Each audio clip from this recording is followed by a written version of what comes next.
Por la señal de la Santa Cruz de nuestros enemigos, líbranos, Señor Dios nuestro, en el nombre del Padre, el Hijo y el Espíritu Santo. Amén. Señor mío y Dios mío, creo firmemente que estás aquí, que me ves, que me oyes. Te adoro con profunda reverencia. Te pido perdón de mis pecados y gracia para hacer con fruto esta tu oración. Madre mía Inmaculada, San José mi Padre y Señor, Ángel de mi guarda, interceded por mí. Nos dice el Evangelio de San Juan. En aquel tiempo dijo Jesús a sus discípulos: Ahora me voy. Estamos en la última cena. Me voy al que me envió, y ninguno de vosotros me pregunta dónde vas, sino que por haberos dicho esto, la tristeza os ha llenado el corazón. Sin embargo, os digo la verdad, os conviene que yo me vaya, porque si no me voy, no vendrá a vosotros el Paráclito. En cambio, si me voy, os lo enviaré. Vamos a hablar en este rato de conversación con Dios de el Espíritu Santo, pues de la importancia, o sea, es tan diciente esto que esto es muy fuerte. Ayer estábamos en la tertulia, o en una clase, ya no recuerdo en dónde, pero una de las cosas que decían era, para los primeros discípulos, la cosa era mucho más difícil que para nosotros. Pues uno se puede pensar, pero ¿cómo así? Pues si los primeros discípulos, pues los 12, por ejemplo, veían a Jesús. Sí, pero vamos a suponer que nosotros fuéramos uno de ellos. Y pues digamos que para encontrarnos con Jesús, pues no podíamos estar todo el tiempo con Él, como si lo estamos nosotros ahora. Pues lo tenemos en la Eucaristía y lo tenemos en nuestra alma en gracia. Pues ellos, para poder encontrar a Jesús, pues pongamos que no hablemos de los 12, hablemos de cualquier otra persona. Para poder llegar a donde Jesús tenían que caminar, pues no es que a mí no me gusten las sandalias, pero pues no es que me encanten. Entonces, sobre todo porque se le va uno metiendo tierra por todas partes. Yo no sé si tengo un complejo. Uno de mis rayones, como dicen varios de mis amigos. Eh, entonces, uno ir caminando, metiéndosele tierra, metiéndosele piedras entre los dedos, caminando para poder encontrar a Jesús, verlo un momento y ya, ¡puf!, desapareció. O como aquellos que, pues, uno se pone a pensar, van con el paralítico a cuestas y se encuentran con que no pueden encontrar a Jesús. Y pues abren un boquete en el techo. Pues así lo dice San Mateo. San Lucas dice que corrieron las tejas. Pues porque, pues como decía don Bernardo de Estrada, no podemos hablar eh, de la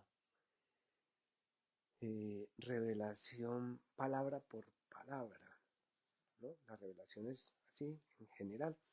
Pues si a los,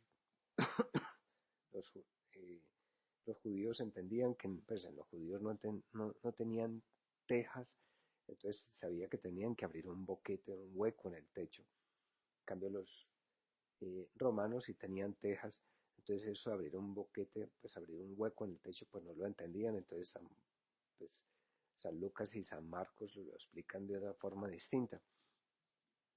Pero a lo que voy es, qué difícil era para ellos encontrarse con Jesús. Por eso se entiende esas palabras tuyas, Señor. Os conviene que yo me vaya, porque si no me voy, no vendrá a vosotros el Paráclito. Y no podré estar yo en todas partes, con todos ustedes. No, es que eh, sería mucho más rico vivir en el tiempo de Jesús. Pues vivir en el tiempo de Jesús significaba, primero, no tener la Eucaristía, porque la Eucaristía nos la diste tú, Señor, en la última cena. O sea, eh, un día antes de irte para el cielo. Segundo, era vivir más o menos, bueno, aunque te teníamos o te podíamos tener físicamente, pero pues a distancia. Pues en estos días que estuve haciendo una romería con varios amigos eh, y también en una de las clases del colegio en las que entré y les dije a las niñas, bueno, ¿de qué van a hablar? Entonces, vamos a hablar de la ascensión de Jesús a los cielos. Entonces dije, listo, espectacular, qué bueno.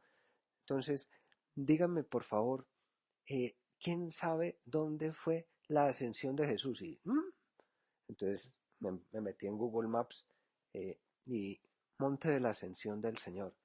Y vamos a mirar qué se veía de ahí. Pues, o Monte de las Bienaventuranzas, que fue en el mismo sitio. Entonces uno dice, para ir, pues para poder ver a Jesús, pues como ver eh, a un artista, los que estuvieron intentando ver a Federer, por ejemplo, en Bogotá, y algunos compraron unas boletas de 1 millón de pesos y no lo, pues, y lo iban a ver por allá un puntico en la esquina, pues y eso que ahora hay pantalla gigante, ahora hay altavoces, en esa época ni había pantalla gigante ni había altavoces. Os conviene que yo me vaya. Las, la, ¿Cuántas misas habían inicialmente? Pues las que celebraban los discípulos. Y acordémonos que a los discípulos los perseguían inicialmente los judíos para matarlos. Después los romanos, sí, los romanos para matarlos. Entonces había misa de vez en cuando. Nosotros tenemos misa a diario y varias misas al día. Hace unos días que estuvimos hablando con unos curas que están en Rusia, unos amigos, un amigo mío que está en Rusia, que se ordenó conmigo, me decía, somos 5 sacerdotes, bueno, somos 25 sacerdotes católicos para eh, el doble de la población, perdón, el doble del tamaño de Colombia, 2 millones de kilómetros cuadrados. Pues cuando uno mira eso, eh, y cuando uno mira lo que eran los primeros discípulos, pues dice uno, hombre, la guía, pues digamos, para nosotros encontrar a Cristo en la Eucaristía es mucho más fácil. Nos lo encontramos. Pues, y aunque hay persecuciones, aunque hay pequeños roces, muchas veces, pues algunas veces con la autoridad, pero son pequeñas bobadas. Pues aquí en Colombia no están persiguiéndonos para matarnos, como si están pasando en otros lugares del mundo. Aquí no se prohíbe, pues cuando estuve hablando con mi cuñada, una de las cosas que no quiso, pues no dijo, es en Arabia Saudita no se permite celebrar la misa, porque es tierra sagrada. En China, en muchos lugares, no se permite celebrar la misa si no es con permiso del primer ministro. Nosotros, pues, hombre, si nosotros queremos, celebramos la misa. Pues, obviamente con restricciones, y que hay algunos sacerdotes que somos medio locos y vamos por encima de la autoridad y por eso algunas veces pues hemos hecho, pues yo no, pero algún amigo mío hizo que se cerrara un templo aquí cuando el inicio de la cuarentena, porque pues dijo, yo no voy a cerrar el templo, y no lo cerró. Pero bueno, eh, ahí está Jesús en la Eucaristía, y podemos ir a misa, al menos aquí en Manizales, pues cuando yo le decía, mira, somos como 150 sacerdotes, o 200 o 250 sacerdotes para un territorio que pues es pequeño, me decía, pues nosotros somos 25 para 2,5 millones de kilómetros, para 2 millones de kilómetros cuadrados. Y somos, pues de esos 25 son 20 religiosos. O sea, son 5 sacerdotes seculares, pues más los 3 del Opus Dei, que también son seculares. Pero es eso. Entonces, tenemos, pues nosotros nos quejamos de, es que no, si viviéramos en tiempo de Jesucristo, si viviéramos en tiempo de Jesús, la cosa sería mucho más difícil, mucho más complicada. Os conviene que yo me vaya.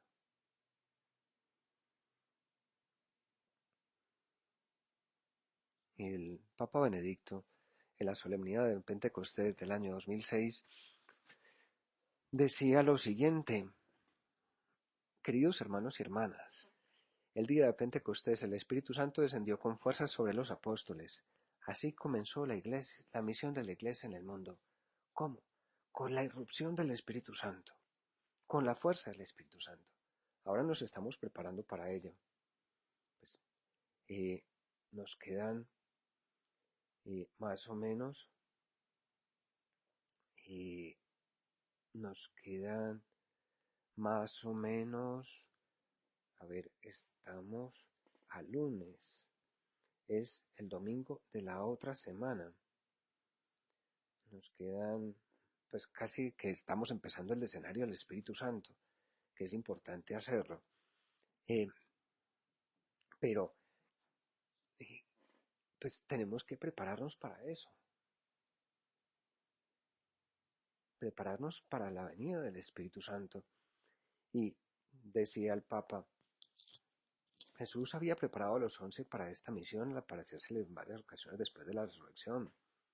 Antes de la ascensión a los cielos mandó que no se ausentasen de Jerusalén, sino que aguardasen la promesa del Padre. Y nosotros, Espíritu Santo, ¿quién es ese Señor? ¿O qué es eso? ¿Qué es esa paloma? En, pues, en iCloud, y en SoundCloud y en YouTube voy a poner la meditación con una imagen del Papa Francisco hoy, lunes, eh, en que se cumplen los 100 años de la que del cumpleaños del Papa, pues cumpliría 100 años del nacimiento de San Juan Pablo II en el altar, pues porque algunas veces la gente me pregunta, oiga, ¿y ustedes por qué celebran de espaldas? Yo dije, pues es que si nosotros tuviéramos una capilla más grande, pero si tuviéramos la capilla así, pues no cabríamos en la casa es muy chiquita. Así como en San Pedro ahí estuve mirando en Wikipedia, 45 capillas, y vemos al Papa celebrando en una de esas capillas, la de pues donde están los restos de San Juan Pablo II, la capilla de San Sebastián, que fue uno de los primeros mártires. Pues ahí se ve el cuadro de San Sebastián, eh, que es martirizado, era un soldado romano y murió a, a punta de flechazos por sus compañeros de armas. Eh, pero a lo que yo voy con esto es, el Espíritu Santo movió a San Juan Pablo II. Miremos todo lo que hizo. El Espíritu Santo mueve al Papa Francisco. Y miremos todo lo que hace.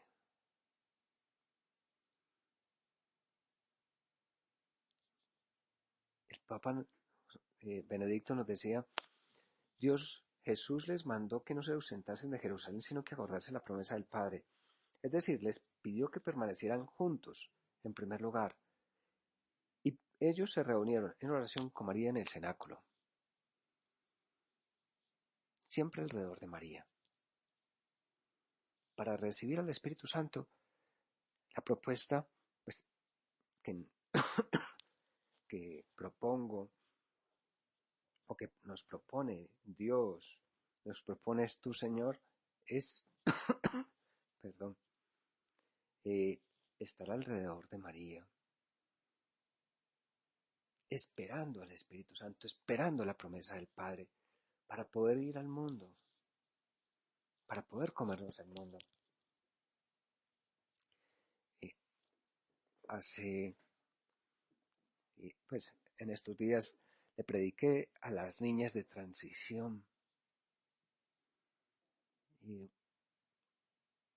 transición primero y segundo,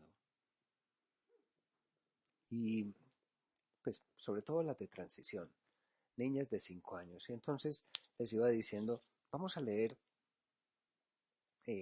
varios textos de los momentos de la Virgen María, y les voy a pedir una cosa, por favor, mientras tanto vayan dibujando unas cosas, y me fueron pasando, pues, y ya después me mandaron los dibujos de María, pues María y el ángel, María o la mamá, la mamá de cada una de ellas y ella, pues entonces, pero vamos a hacernos a esta escena. La primera vez que aparece María en el Evangelio de San Juan capítulo 2. Al tercer día se celebraron unas bodas en Caná de Galilea y estaba allí la madre de Jesús. Palabra clave, estaba allí la madre de Jesús. Y como faltó vino, la madre de Jesús les dijo, no tienen vino.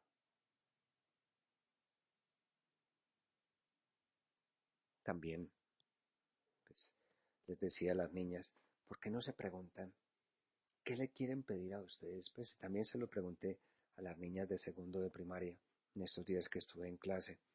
¿Qué les gustaría a ustedes decirle que le diga María a Jesús que ustedes no tienen? Y pues me pareció muy bonito. Nosotros no tendríamos eh, ese desparpajo, nosotros tendríamos más pudor, porque unas decían, yo le pediría a María que le dijera a Jesús que me falta ser más ordenada. Otra decía que me falta ser más obediente. Otra decía que me falta ser, eh, que me falta ayudar más en la casa. Pues vamos, eh, digamos que es tan importante pues os conviene que yo me vaya, nos dice Jesús, porque si no me voy no vendrá a vosotros el Paráclito. Eh, Vamos a prepararnos para la venida del Espíritu Santo alrededor de María. Vamos a decirle a María, yo no tengo, pensemos cada uno de nosotros, ¿qué nos hace falta? Pues no digamos que no tenemos vino, porque eso es muy fácil, pues ahora es uno llegar y con un domiciliario, pues escribir y decir, me hace falta tal cosa, pues si tengo plata, eso sale, a los 2 segundos se da. En el comentario de la Biblia de Navarra, a esto, y porque Jesús después le dice, ¿qué nos importa a ti y a mí? Dice, esta frase corresponde a una manera proverbial de hablar en Oriente, que puede ser empleada con diversos matices. La respuesta de Jesús parece indicar que si bien, en principio, no pertenecía al plan divino que Jesús interviniera con poder para resolver dificultades surgidas en aquellas bodas, la petición de Santa María le mueve a atender esa necesidad. Por eso la piedad cristiana, con precisión teológica, ha llamado a Nuestra Señora omnipotencia suplicante. El corazón de María no puede menos de compadecer a los desgraciados. La impulsó a encargarse por sí misma del oficio de intercesora. Son palabras de San Alfonso María de Ligorio. El corazón de María, que no puede menos de compadecerse a los desgraciados, la impulsó a encargarse por sí misma del oficio de intercesora y de pedir al Hijo el milagro, a pesar de que nadie se lo pidiera. Si esta buena señora obró así, sin que se lo pidieran, ¿qué hubiera sido si se lo rogaran? Y podíamos pensar, ¿y qué sería o qué es si además de que se lo rogaran no fuera solamente un pariente, sino su hija o su hijo? Tú eres, yo soy el hijo amado, el discípulo amado. Por eso, pues el Papa nos está diciendo que en este mes de mayo le recemos a la Virgen para que se termine la pandemia. Yo creo que está dando muchos resultados, mucho efecto. Ya pues, se va aliviando, se va aligerando las restricciones para poder salir, para poder estar. Eh, ya China, o creo que es China la que está diciendo que tiene la vacuna para poder curar esta enfermedad. Eh, pero a a lo que voy es omnipotencia suplicante. Cuando, eh, cuando yo llegué aquí a Manizales, pues justo recién llegado, eh, teníamos las puertas del garaje, se abrían manualmente. Ahora, pues gracias a un amigo, nos, nos regalaron unas puertas eléctricas eh, y nos han servido muchísimo. Pero esas puertas manuales, digámoslo así, estaban totalmente podridas por la humedad.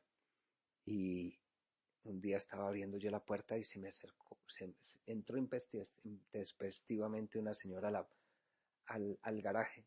Yo dije, ay Dios mío, me van a, pues como dije en otro momento, siempre a nosotros los curas nos caen o los borrachos o los locos.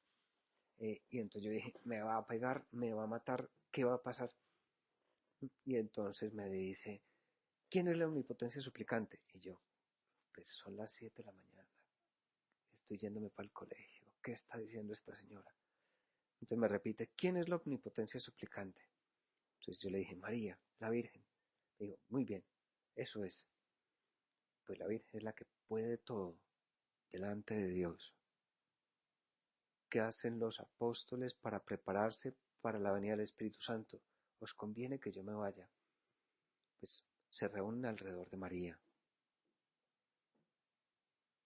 Y se reúnen, en segundo lugar, en oración. Primero, juntos. Segundo, pues alrededor de María. Y en tercer lugar, en oración. El Papa Francisco, el 30 de abril, nos decía algo que a mí me impactaba muchísimo.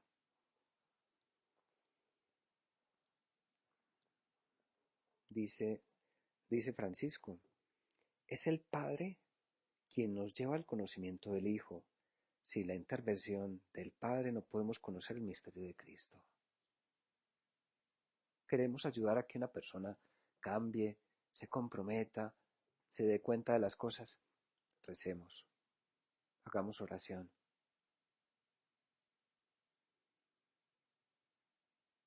Primero para darnos cuenta si realmente eso viene de Dios, porque puede ser que no venga ni de Dios ni de nadie.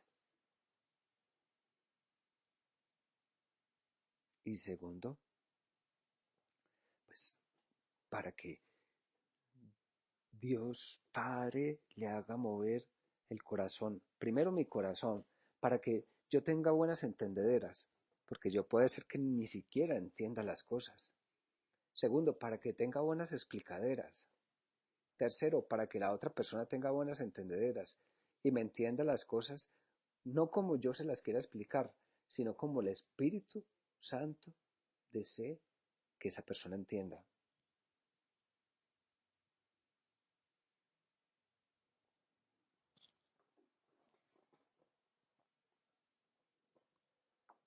Y decía el Papa, sin la intervención del Padre, no podemos conocer el misterio de Cristo. Esto fue lo que le pasó al funcionario etíope, que al leer el profeta Isaías tuvo una inquietud en su corazón puesta por el Padre. Esto, observa el Papa, También se aplica la misión. No convertimos a nadie. Es el Padre quien atrae. Es el Padre quien mueve.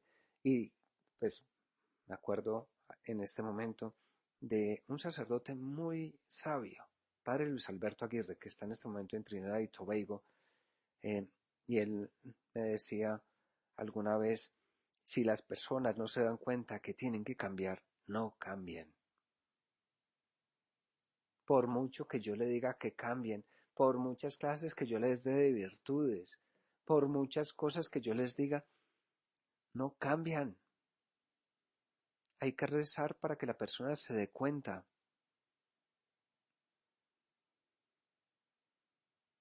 Señor, que tengamos buenas entendederas y para eso, pues prepararnos para la venida del Espíritu Santo, prepararnos para ese trato con Dios Espíritu Santo, que es el verdadero protagonista en la iglesia, el verdadero protagonista en la vida de los hombres. O sea, nosotros no nos damos cuenta, es el Espíritu Santo quien mueve, quien atrae, quien remueve, quien cambia. Primero a mí y después a todos los demás.